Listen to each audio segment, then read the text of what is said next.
Hello दोस्तों, आप लोगों का स्वागत है हमारे चैनल पे। और आज की वीडियो में हम बात करेंगे how to watch Netflix Marvel series in order, यानी द डिफेंडर सीरीज को कौन से ऑर्डर में ढंग से देखना चाहिए, ये मैं आपको इस वीडियो में बताऊंगा। और साथ ही साथ चार ऐसी मूवीज के बारे में बताऊंगा जिसमें ये डिफेंडर्स के जितने भी कैरेक्टर्स हैं, जैसे कि Daredevil, Jessica Jones, Luke Cage, Iron Fist और पनिशर, उनमें से कुछ कैरेक्टर्स के ऊपर मूवीज इंडिविजुअली बनी है, उनके बारे में भी इस वीडियो में बात करेंगे।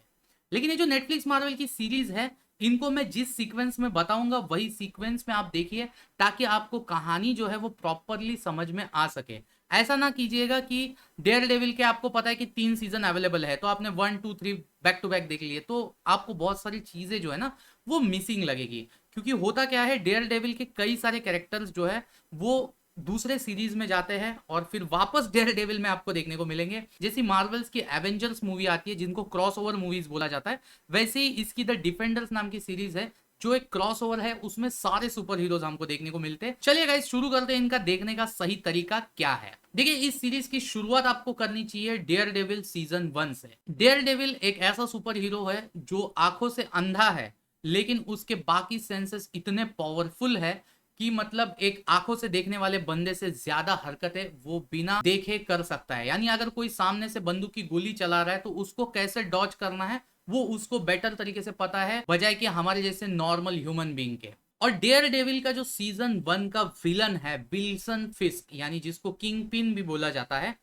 ये विलन अब तक मैंने जितनी भी मार्वल्स की सीरीज देखी है उसमें का मुझे सबसे फेवरेट विलन है। तो अगर आपको खूंखार विलन देखना है कोई, तो इस सीरीज को आप जरूर से चेकआउट करना। इसके बाद सेकंड नंबर पे आपको देखना है जेसिका जोन्स का सीजन 1। देखिए, जेसिका जोन्स एक प्राइवेट डिटेक्टिव रहती है और उसके लाइफ में कुछ तो अनहोनी घटी है, ये स्टार्टिंग से ही हमको पता चलता है।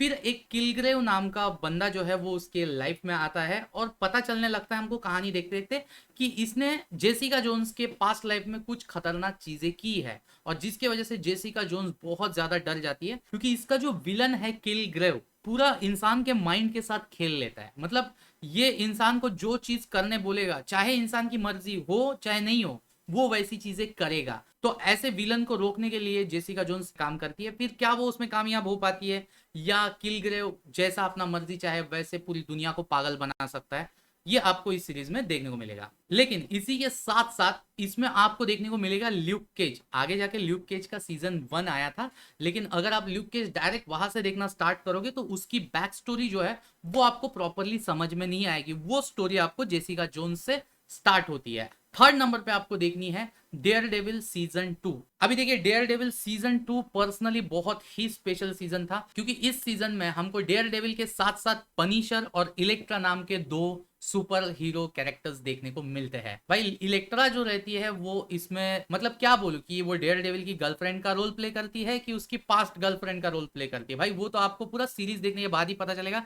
कि एग्जैक्ट उसका कैरेक्टर है क्या इस सीरीज में। क्योंकि देखते देखते एंड तक मैं भी क्लियर नहीं हो पा रहा था कि डेयर डेविल जो है वो उसकी कलीग कैरन पेज के प्यार में है या इलेक्ट्रा के प्यार में। उसका जवाब तो आपको एंड में मिलेगा। और पनिशर का जो कैरेक्टर है भाई साहब, कई सारे लोग और पर्सनली मैं और मेरी फैमिली वालों को भी डेयर डेविल से ज्यादा पनिशर पसंद आया। क्योंकि भाई पनिशर का कोई कोड नहीं है, ये किसी की भी जान ले सकता है। उसके पीछे के रीजंस भी क्लियर है। एक तो वो आर्मी पर्सन है, और दूसरी वजह यह है कि उसकी फैमिली को बेवजह मारा गया था, और उसका बदला लेने के लिए वो बड़ी सी बड़ी माफिया सिंडिकेट से भिड़ जाता है, और डेयर डेविल उसको रोकने के भी काम कर रहा है और दूसरी तरफ उसका साथ भी देने का सोच रहा है। तो मतलब ये इतनी इंपॉर्टेंट सीरीज है ये पूरी डिफेंडर सीरीज में, इसको आप जरूर से देखना। इसके बाद फोर्थ नंबर पे आती है ल्यूक केज सीजन 1। तो जहां पे जेसिका जोन्स के एंडिंग में ल्यूक केज की कहानी खत्म होती है, वहीं से ल्यूक केज सीजन 1 में स्टार्ट हो जाती है। तो जो घटनाएं जेसिका जोन्स में ल्यूक केज के साथ हो जाती है, उसके वजह से वो अभी एक सलून में जैनिटर का काम कर रहा है और एक बार में बार टेंडर का टेम्पररी काम कर रहा होता है। और उसी के साथ साथ एक घटना हो जाती है और ना चाहते हुए भी ल्यूक केज को इन्वॉल्व होना पड़ता है, और उसके बाद जो हंगामा उस सीरीज में होता है वो आपको ल्यूक केज में देखने को मिलेगा। इस सीरीज का जो मेन विलन है जिसको कॉटन माउथ कहा गया है, उसका कैरेक्टर प्ले किया है महेरशाला अली, जो ऑलरेडी 2 बार ऑस्कर विनिंग एक्टर है। उसकी एक्टिंग आपको इसमें देखने को मिलेगी। और ल्यूक केज की जो जेसिका जोन्स में आप सोच रहे होंगे कि कैसे ये सुपर हीरो बना, उसकी ये एग्जैक्ट कहानी है। ये बुलेट प्रूफ मैन है, इसके अंदर कोई भी चीज, गोली जो है वो घुस नहीं सकती है। लेकिन इसका जो एक सेकंड विलन आता है, वो सेकंड विलन एक ऐसी बंदूक की गोली लेके आता है जो ल्यूक केज के बदन को फाड़ के निकल जाती है अंदर। उसके बाद क्या ल्यूक केज जिंदा रह पाता है या ल्यूक केज के साथ क्या बदला होते हैं, वो आपको इस सीरीज में देखने को मिलेंगे। इसके बाद 5वें नंबर पे बिल्कुल ही एक नई सीरीज आती है, आयरन फिस्ट सीजन 1। तो ये कहानी है डैनी रैंड नाम के एक 10 साल के लड़के की, जिसके माता पिता एक प्लेन क्रैश में मर जाते हैं, जहां से ये बच पाता है और ये मिलता है एक मॉन्क्स को जिनका नाम रहता है कुनलुन, और उनके साथ रह के ये इमॉर्टल आयरन फिस्ट बनने की जो पूरी इसकी जर्नी है वो कंप्लीट करता है। और उसके बाद ये जब न्यूयॉर्क लौटता है तो इसके साथ क्या क्या घटनाएं होती है वो आपको इस सीरीज में देखने को मिलेगी। अभी हालांकि जितनी बाकी सीरीज लोगों ने अप्रिशिएट की थी या क्रिटिक्स को पसंद आई थी, उतनी ही ये आयरन फिस्ट जो है वो लोगों को इतनी पसंद नहीं आई थी। हालांकि इसमें एक्शन बहुत है, लेकिन इसकी जो स्टोरी है वो हमें इतनी कनेक्ट नहीं हो पाती। लेकिन अगर आप कंटिन्यूटी देखना चाहोगे, यानी इसके बाद आई हुई द डिफेंडर सीरीज जिसमें हमें सारे सुपर हीरो साथ में देखने को मिलेंगे, तो उसकी कहानी जानने के लिए आपको आयरन फिस्ट की कहानी देखना बहुत ज्यादा जरूरी हो जाता है। अभी इसके बाद 6 नंबर पे आती है द डिफेंडर्स। अब देखिए ये सीरीज जब लॉन्च होने वाली थी तो बहुत ज्यादा उम्मीदें लोगों की बढ़ चुकी थी कि भाई ये one of the best series रहने वाली है, क्योंकि इसमें Daredevil, Jessica Jones, Luke Cage और आयरन फिस्ट चारों भी साथ में नजर आने वाले थे। और यहाँ पे जहाँ पे उनके सीजन्स खत्म हुए थे, जहाँ पे उनकी कंटिन्यूटी खत्म हुई थी, वहीं से ये सीरीज शुरू हो गई। मतलब आप डायरेक्ट द डिफेंडर्स नहीं देख सकते, आपको घंटा कुछ समझ नहीं आएगा कि कौन सा कैरेक्टर किसके साथ कनेक्टेड है, क्यों कनेक्टेड है, क्यों वो किसी की हेल्प कर रहा है, क्यों नहीं कर रहा है। और डिफेंडर्स में इनका सामना होता है एक डेयर डेविल के ऐसे कैरेक्टर के साथ जिसका मैं नाम अभी आपको यहाँ पे नहीं बताना चाहूंगा, क्योंकि ये सस्पेंस था मेरे लिए भी। और जब वो कैरेक्टर आता है तो भाई देखने में बहुत मजा आता है। क्रिटिक्स को ये सीरीज कैसी लगी मुझे नहीं पता, लेकिन पर्सनली ये सीरीज मुझे बहुत ज्यादा पसंद आई। जैसी एवेंजर्स की मूवीज पसंद आती है वैसी ये सीरीज पसंद आई। इसके बाद 7वें नंबर पे जो सीरीज आती है उसका नाम है द पनिशर सीजन 1।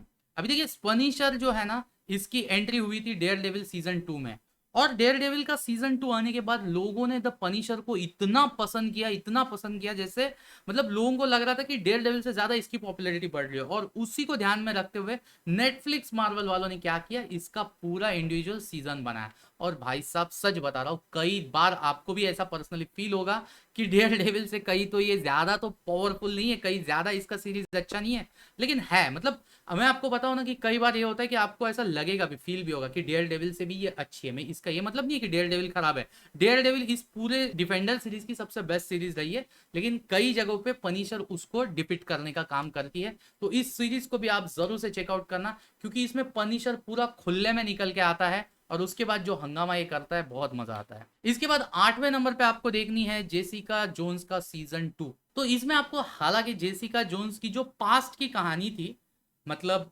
किलग्रेव उसकी लाइफ में आने से भी पहले की, वो इसमें रिवील होती है।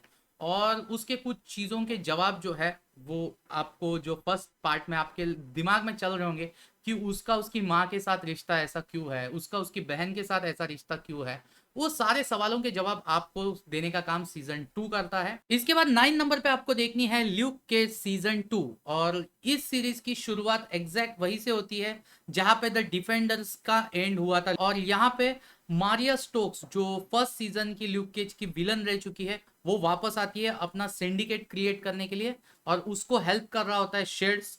और उसी के साथ साथ इस सीरीज में आपको एक एंटी सुपर हीरो के तौर पे बुश मास्टर करके एक कैरेक्टर देखने को मिलेगा, जो इतना पावरफुल रहता है कि फर्स्ट फाइट में ल्यूक केज को खाली एक अपर कट के बलबूते पे जमीन पे गिरा देता है। और भाई साहब वो देखने के बाद मुझे बहुत ज्यादा मजा आया था कि भाई ल्यूक केज से भी खतरनाक यहाँ पे इन्होंने विलन दिया है। लेकिन आगे जाके वो विलन का इस्तेमाल विलन जैसा उतना ना करने की वजह से ये सीरीज मेरी फर्स्ट सीजन के जितनी फेवरेट नहीं रह पाई। लेकिन अगर आप कंटिन्यूटी पूरा देख रहे हो तो आपको ये देखनी चाहिए। उसके बाद आपको 10 नंबर पे देखनी है आयरन फिस्ट सीजन 2। अभी देखिए आयरन फिस्ट का सीजन 1 इतना अप्रिशिएट लोगों ने नहीं किया था, लोगों को मतलब लिटरली ना पसंद आया था। लेकिन सीजन 2 ने कई हद तक लोगों का दिल जीत लिया। मैं ये नहीं कहूंगा कि जितने बाकी के सीरीज है उतनी अच्छी थी, लेकिन कंपैरेटिवली फर्स्ट सीजन अगर इसका कंपेयर करोगे तो सेकंड सीजन बहुत अच्छा था। आप इसको जरूर से एंजॉय कर सकते हो। इसके बाद 11 नंबर पे आपको देखना है डेयर डेविल का सीजन 3। देखिए सीजन 3 की सबसे खासियत वाली बात क्या थी, विल्सन फिस्क जो सीजन 1 का विलन था वो वापस आ गया था। जितनी भी अभी तक मैंने मार्वल सीरीज देखी है ना, उसमें से विल्सन फिस्क जैसा बेस्ट विलन अभी तक नहीं लगा।